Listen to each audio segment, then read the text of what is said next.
terms of the outlook for 2021, how's it looking for Credit Suisse? Will it be a year of issuance? Will it be a year of M&As? Good morning, Haslinda, and good morning, Rishaad. Yes, and happy Chinese New Year, by the way, as well. As we have reported yesterday, and given obviously the outlook looks, the year has started quite well for us. Very strong activity across the board. Probably one of the strongest starts we have seen in quite a number of years. And last year, as you know, it's actually carry momentum from the last year. Right? So we had about 24%, revenue, top line revenue growth here in Asia Pacific, which is the highest we have within the firm, obviously, and among the highest, I think, compared to our global peers as well. So that momentum that we saw in 2020 is obviously spilling over into 21. So obviously too early to say how the full year will pan out, but it's good to see the first 6 weeks of the year has been very strong. Key to your growth story is, of course, China. It is an important market for you. You have said before that you'd like 100% of your JV there. What's the outlook? How soon can we expect that to happen?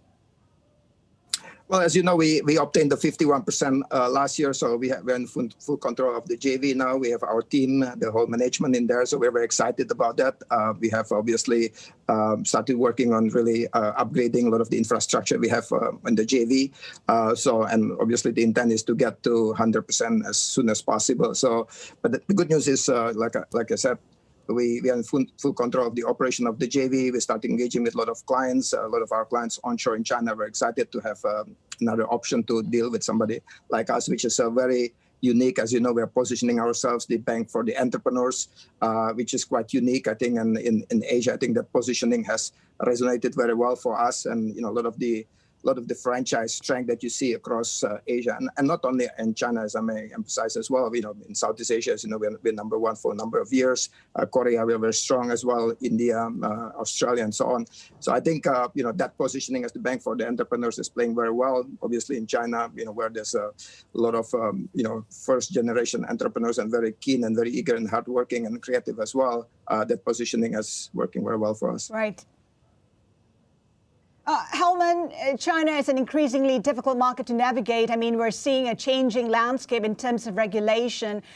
This is very apparent when you take a look at the derailed Ant IPO. What do you make of the failed Ant IPO? Well, it's a bit hard for me to comment on that. As you know, we have a very good relationship with a lot of our clients in China, including the Ant and Alibaba Group. But I think the fact that even though the IPO was postponed or cancelled, we don't know at this moment, right? Obviously, but the fact that the market didn't have much negative reaction on the market, I think it just shows how strong the momentum in the market is and how strong the market belief is in China as an opportunity. Obviously, it's a continuing and developing and fast-growing market, but in terms of size, it's already one of the largest in the world. At some point, most likely it will be the largest, right? So I think everybody's positioning themselves, whether it's the investors, the investment banks, all the other supporting functions that kind of create the capital markets activity are very focused on that market. So, if there are some setbacks, etc., I think it's part of the learning process for everybody to know how to navigate the market. The bound to be, Helman, the bound to be, of course, humps on the way. But, this is as the markets there mature and we see the regulatory framework, which is in flux. So sometimes it's opaque, sometimes transparent. But we're getting there. Are you happy with the progress that China's making with regulations? And, it doesn't have to be do with Ant, but just generally speaking. Yeah, absolutely. I think, when you kind of, I think a lot of time, have to remember, what's the time frame that this market, US, for example, and Europe and many other countries like Japan had many more years to develop the markets, right? China has accomplished that, in much shorter time frame and with a very strong growth, right? So I think if we put it into perspective, I do think that they have done actually a very good job in that. Obviously, there's still more work to do, and they're working very hard to make sure that that the market continues to be attractive, more open to the market. But they're doing it at the pace that they think it's suitable for China. And I think that's the right, from selfish perspective, that's the right thing for China to do. So, Helman, that brings me nicely just to talk a little bit about how things are evolving for your business in China. Where are you seeing the biggest growth opportunities, and where are you actually adding headcount in China? And are you relocating bankers from Hong Kong to the mainland? Yeah, no, I think, well, one, obviously, during COVID, we have actually relocated some of our key bankers into China. Our head of investment banking, I think probably among the first one, is actually now based in Shanghai, and we are having more and more senior bankers with COVID now, and all the quarantine restrictions. It clearly plays to our advantage. But I think in the long run, Rishaad, I think the key here is obviously it's the fastest growing, economy and a large economy. It's going to have the largest pool of wealth globally, no question about that, in the next couple of years. And for us, clearly positioning ourselves as the wealth management bank with a strong investment banking combination, and really kind of specifically focus on the entrepreneurs. That's where our key focus is, and we see a lot of opportunities there. So a lot of the growth I mentioned earlier came from that market for us in 2020. Same kind of initial strong activity we see now in the first quarter comes from there as well. But we're not looking ourselves when we build our franchise positioning. It's not about quarter on quarter, but it's really kind of steady, long-term investment in the market, which we have a very strong belief in, and we think Helman? that wealth management. Yeah. Helman, just when we have a look at what's been going on, I mean, banks such as yours have really been caught in the crossfire between Beijing and Washington. I'm not going to go with the politics here, but a change administration in the United States perhaps provides an opportunity. How do you see it? Well, I think one thing which about Asia, and I think actually I mentioned it as one of our Bloomberg interview a few years ago during our Asia investment conference, right?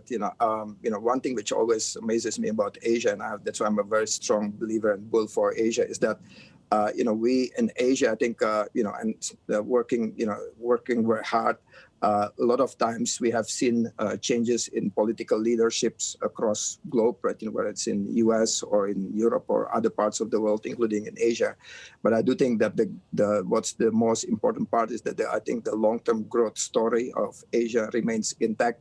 It's growing faster. The wealth creation is faster than anywhere else in the world.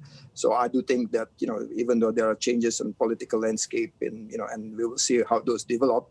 Clearly, for us in Asia, the most important thing is it's just the spirit of the growth of the wealth creation, of the hard work, creativity, etc., which is now coming together. And we can see that during this COVID, right? How resilient a lot of the countries have been in terms of managing the crisis. And I think that's going to be clearly the backbone of the growth opportunity, continuous backbone of growth opportunities in Asia. Helman, I want to get your views on SPACs, which exploded in the US. Do you see it as the next big thing in Asia? Well, it is already, right? We have been actually the most active bank in SPAC, both globally, as you know. We had the #1 market share in that last year, as well as here in Asia. We were involved in various SPACs. We actually did the first SPAC here in Southeast Asia, obviously very active in the SPACs out of the North Asia part, especially China and Hong Kong. So it is already here. It's very active. In fact, this morning I had a discussion with one client about similar opportunities in the SPAC related. So a lot of things are happening in that space. Obviously it's a new product. I mean, if you look at 2 years ago, I think there's many people that actually really even understand how the SPAC and the SPACing and the pipe work and so on. Now I think obviously there's a lot of activity and demand and interest in that. I think it will continue.